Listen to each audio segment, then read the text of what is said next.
Республика Атажұрт Зулушев.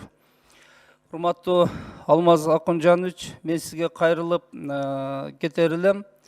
Бүгін түштөн кийин биз аткезчилик боюнча өкмөттүн курамы менен премьер-министр баш болуп ички иштер министрлиги келет, карайбыз маселе.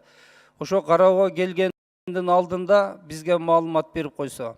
Анткени бир жумадан бери мына өлкөдө биздин бул маданиятыбызга, каада салтыбызга чоң шек келтирүү деп чуулган иштер жаралып атат, өзүңүз билесиз. Жылаңачтанып басуу, аял заты өзүнүн абирин ачып көрсөтүү.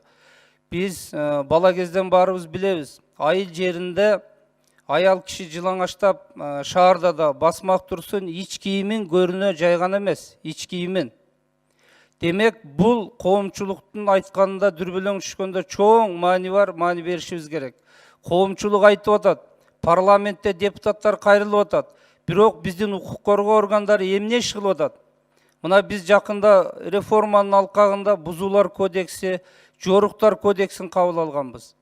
Укук коргоо органдары ички иштер бөлүмү бузуулар кодексине каттадыбы? Же жоруктар кылмыштар кодексинин негизинде РПК каттадыбы? Кандай мыйзамдуу баа берип жатат? Бул деген тарых музейи, бул жалпы жанагындай общественный место, коомдук жай. А коомдук жайда абирин көрсөтүп басуу бул эмне баланат? Мыйзамдуу баасын алышыбыз керекпиз. Бул маданиятпы же мыйзам бузуучулукпу? Ошондуктан сиздер аткезчиликтин алдында маалымат берердин алдында ушул боюнча толук маалымат берүүнү сиз тапшырма бериңиз ички иштер бөлүмүнө. Бизге маалымат берсин. Бузуулар кодекси менен жокко тартып атабы же жоруктар кодекси мененби? Рахмат.